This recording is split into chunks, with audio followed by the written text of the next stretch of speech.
We're going to discuss solving two-step equations. Skip the preview. We're going to go straight down to the review vocabulary.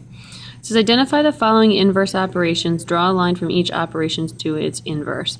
So another word for inverse would be opposite. So addition, its inverse is subtraction.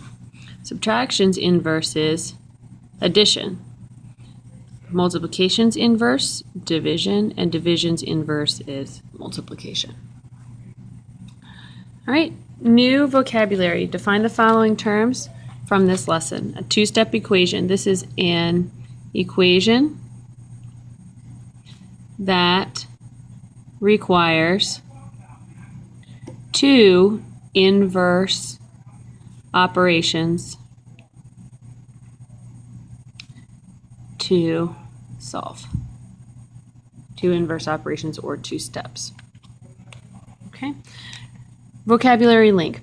Two-step equations can be illustrated by real-world examples. Consider the two-step process of putting on socks and putting on shoes. Explain how to undo the process.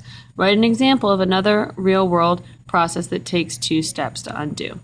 So consider the process of putting on socks and then putting on shoes. You have to put your socks on before you put your shoes on.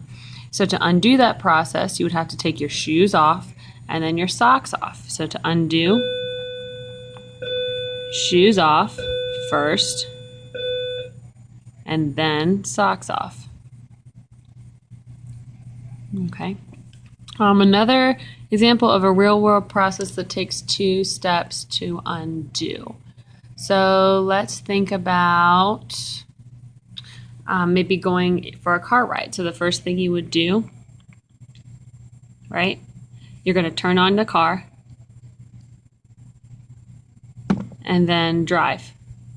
To undo that, okay, or when you stop, or sorry, when you go back home, you would have to drive and then turn off the car.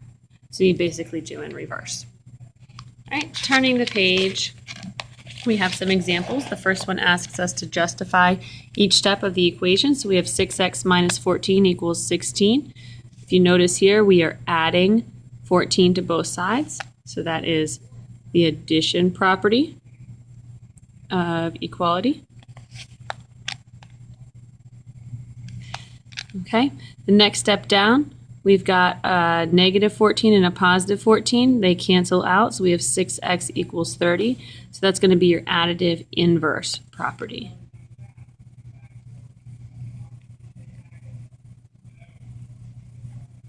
Okay, we now have 6x over 6 equals 30 over 6. So we're dividing both sides by 6.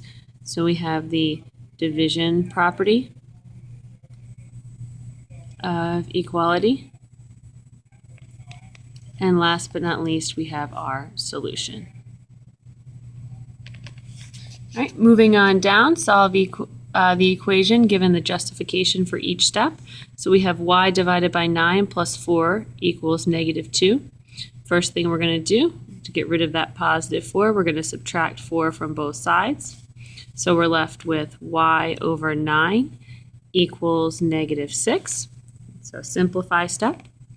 The next step, we're going to use the multiplication property of equality. We're going to multiply both sides by 9. And we're left with y equals negative 36. So you can see this is a two-step process. There's our first step, there's our second step. So we use two inverse operations. All right, helping you understand, list the steps that you would use in order, list the steps you would use in the order you would use them to undo each equation. So for this first one, first thing we would have to do is to subtract 17 from both sides. So that's step 1. And then we would have to divide both sides by 2. Moving on down, next one, first thing we do, get rid of the constant by adding 1 to both sides. And then to get rid of the division, that divided by 6, we would have to multiply both sides by 6. Last example is a little bit interesting. The x plus 3 is grouped together in the numerator there by the division bar. So we actually have to get rid of the denominator first. So we're going to multiply both sides by 4, and then we'll subtract 3. Subtract 3 from both sides. Okay, moving on, next page, we have some more examples of two-step problems. We're not going to scan the text, and we're just going to keep going on down. Actually, let's just skip straight over to our example right here. Okay, so they give you another kind of graphic organizer to help you see the different steps. So we have 2x plus 3 equals 17.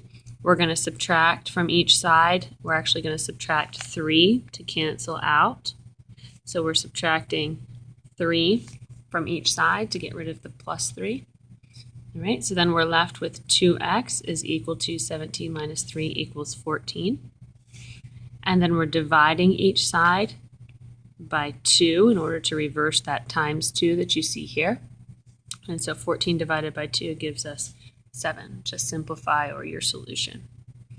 Write an equation for the following problem, then solve the equation and answer the problem. Find 3 consecutive even integers with a sum of 48. We're going to skip that one for now. Okay.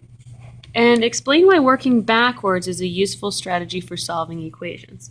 So for working backwards, what you have to do is you have to think about undoing whatever is happening in the equation. In order to undo something, just like we talked about back a couple pages ago, about undoing putting your socks on and then your shoes, that process has to be reversed in order to end up with bare feet again. So explain why working backwards is a useful strategy for solving equations. Working backwards allows us to undo the operations done in the equation. Okay. All right, now we're going to talk about two-step inequalities. So this pretty much follows right along with what we were talking about, the equations, except that instead of having an equal sign, we now have an inequality symbol. All right, so review vocabulary. We're going to use the distributive property to simplify each expression. So we're reviewing a little bit of distributive property and a little bit of combining like terms here. So if we distribute the 3 to the 2x and the minus 7, we end up with 6x minus 21. This one right here, we're distributing the 2 inside the parentheses here. So we have negative 4x plus 6x plus 2. And we have some like terms. We have a negative 4x and a positive 6x. So we combine those together, we get 2x plus 2. All right, this one right here, we're distributing the 2 to the x and the 5, and the 3 to the 2 and the 1. So we end up with 2x plus 10 plus 6x plus 3. So combining like terms, we have 2x and 6x combines together gives us 8x. And then we have a positive 10 and a positive 3, so that's plus 13. Last distributive property review. We have negative 4 times 2x and negative 4 times negative 6. That gives us negative 8x. A negative times a negative is a positive, so plus 24. Then we have to distribute the minus sign to the x and to the 7. So we end up with minus x minus 7. Combining like terms, negative 8x and negative x gives us negative 9x. Positive 24 and a negative 7 will give us positive 17. All right. Filling the missing term in each equation to satisfy the given solution, justify your answer by solving. Let's see, right here, we're actually going to, for right now, skip this and go right on into the inequalities. All right, last page for today. So we are solving each inequality using the indicated step, show the solution using the set builder notation and the number line. So our first inequality that we have 5 minus 6z is greater than or equal to 13. So we're going to subtract 5 from both sides. And actually, I'm going to write this over to the side where I have a little bit more space. So in order to get rid of the constant, we have to subtract 5 and subtract 5. Notice when I cancel these out that I am left with a 6z, but also that negative sign out in front. So I'm actually going to have negative 6z is greater than or equal to 13 minus 5, which is 8. Okay.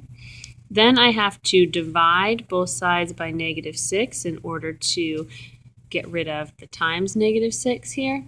So those two are going to cancel, and I'm left with z is less than or equal to negative 8/6, and that would simplify to z is less than or equal to negative 4/3 as my final answer.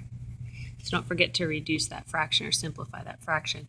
And also don't forget when you divide by a negative, you've got to flip that inequality symbol. Okay? All right, so if I were to draw this, I know my z has to be on negative 4/3, which is negative 1 1/3. About right there. And it's less than that, so my arrow is going to point to the left. We're going to cover up all those numbers that are less than negative 4/3. Okay. Explain how to identify an inequality that has either all real numbers or no solution. So this means no solution is called the empty set. Okay, so all real numbers would happen if you have a statement that is always true. So if you end up with something that says 3 is greater than 1, something like that, that statement is going to always be true. So that means your solution would be all real numbers. If you get this empty set or no solution, you would see a statement that is always false. So for example, if you got 3 is less than 1, 3 is never going to be less than 1, so there would be no solution. Okay, we're going to skip the helping you remember. Hopefully this helps jog your memory on how to solve two-step equations and inequalities. Thank you for your time, and I will see you in class tomorrow.